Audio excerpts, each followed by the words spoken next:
My house burned to the ground, along with almost every penny I had. There was even some trouble with the cops, but Eddie took care of that. And since I didn't have any insurance, I had to live in this shithole of an apartment till I could get back on my feet. At least I managed to save Leo. He disappeared without a trace. I doubt Frank Vinci even knew where he went. And even though Henry failed to deliver on the contract, Eddie still brought him in when he heard Leo had skipped town. Me and Joe had a new partner.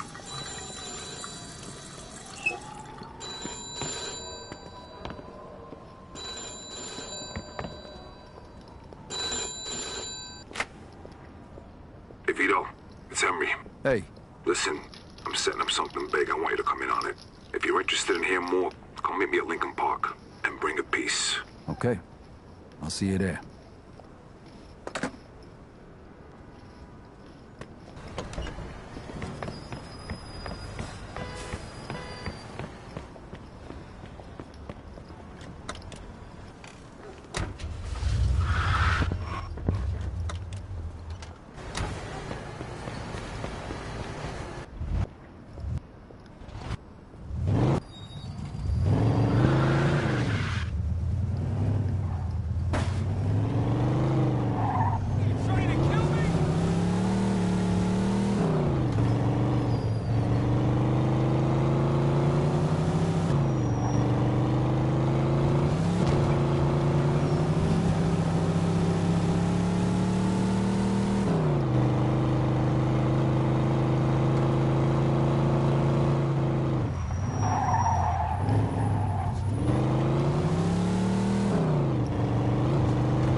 Hey, here he comes. Hey!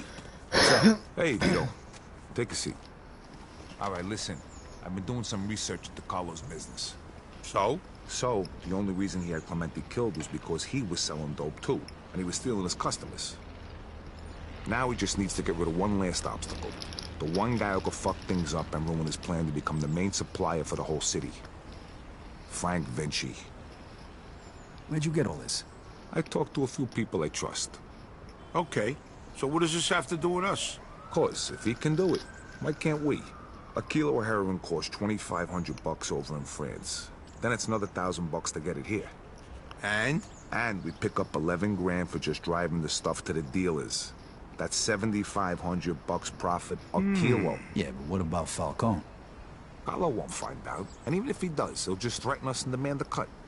All right, but if Carlo's the only big supplier in the city, where are you gonna buy the stuff from? I'm way ahead of you. What do you two know about the Tongs? The Chinks? Some kind of organization for Chinese immigrants, right? That's what I said, the Chinks. Right, but it's also a front for their other operations. They run the Chinese quarter, and they keep to themselves. But some of them are interested in doing business with outsiders, and they need middlemen since most people are afraid to deal with them. And we're the middlemen. Yep.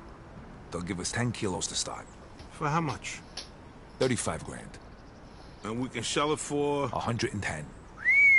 Nice. Okay, well, where the hell are we gonna get our hands on 35 grand? I know a loan shark. The Yid over on Palisade. I think a loan is 35, we give him 45 back. Now that means our take is over 20 grand a piece. Not bad for just moving the shit from one place to another. But you know, who's gonna end up using this crap? What do you care? As long as it isn't in our Because neighborhood. Vinci was right. Drugs are bad news, they kill people. Look, only idiots do drugs. Deadbeats and losers. If they want to kill themselves so badly, I'd gladly help them out. Especially for 20 grand. I got buyers in the ghetto. They'll take care of the distribution, so we don't need to worry about that. Are you guys in or not? I'm in. Come on, don't be stupid, Vito. 20 fucking grand in one afternoon. When? Right now. If we don't take the offer, the towns will just find somebody else. Vito, it'll be a piece of cake. Let's go see Bruno then. Vito, how about you run us all down there? He's on Palisade Street. Okay, let's go. Let's go.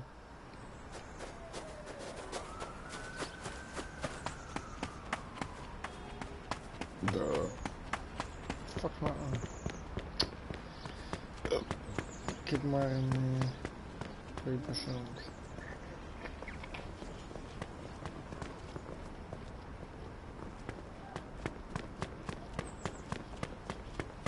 Laat lopen.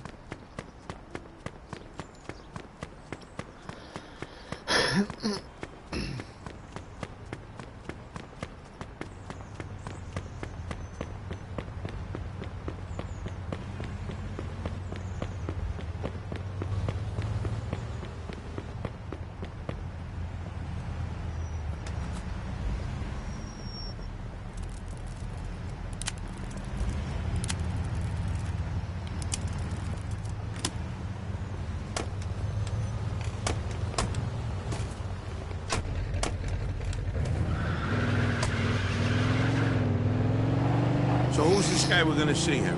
His name's Bruno. He's one of the only guys in town who could do a loan this big. What if he doesn't give it to us, then what? Then the deal's off. But don't worry, I know this guy. He'll give us the money. There ain't nobody else we can get this kind of money from? There's 3 other guys I know of. But if you want to ask Carlo or Frank Vinci for 35 grand, be my guest. Yeah, no thanks. Who's the third guy? He ain't in business no more. Somebody blew up a room full of his guys and shot him point blank in the face with a Tommy gun. Oh, that guy. Come on, we said we wasn't gonna talk about that. All right, so, Henry, what is this guy, rich or something? I think he gets his money from some of the bosses from out of town who sit on the commission. Yeah? No shit. Yeah, which is why we can't stiff the guy. Besides, we gotta keep this quiet. Can we trust him? Sure, wise guy's been borrowing money from this guy forever. As long as we pay him back on time, we won't have a problem. Okay, guess this is the place.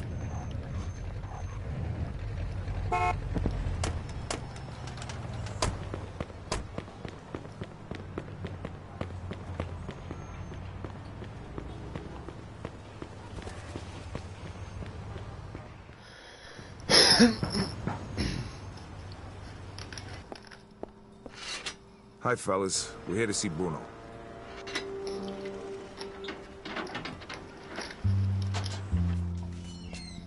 Hiya, Henry. If you got guns on yous, put them down there. I gotta search yous.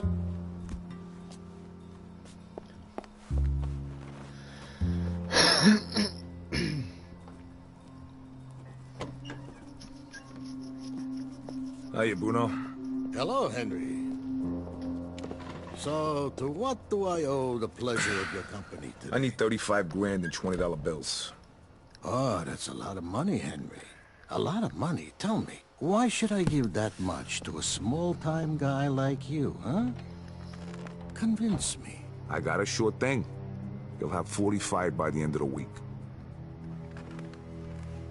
What kind of sure thing? Sorry, Bruno. That's a trade secret. Then 45 is not enough.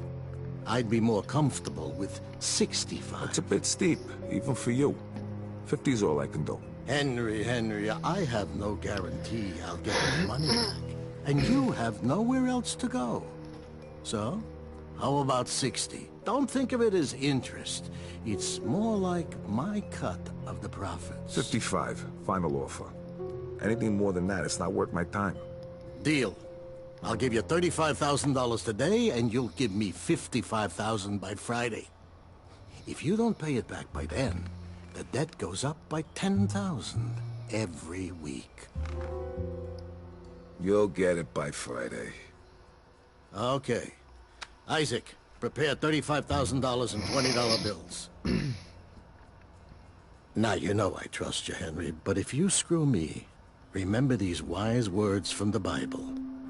And my wrath shall wax hot And I will kill you with the sword, and your wives shall be widows, and your children fatherless. Exodus, chapter 22, verse 24. I'm impressed. You don't seem like the church-going type. But just remember, the money isn't mine. So even if you get rid of me, that doesn't get rid of your dead. So no funny business, okay, boys? Sure, Bruno. Thank you, Isaac. You want to count it, Henry? I'll take your word for it, and I'll bring it back on Friday along with your cut. I hope so. Good luck, boys.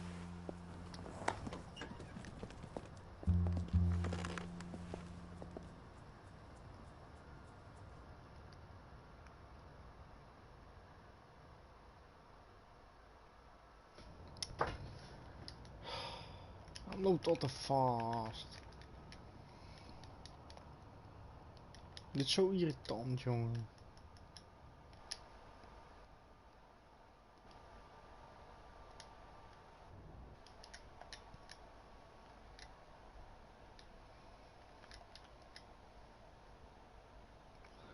Bah.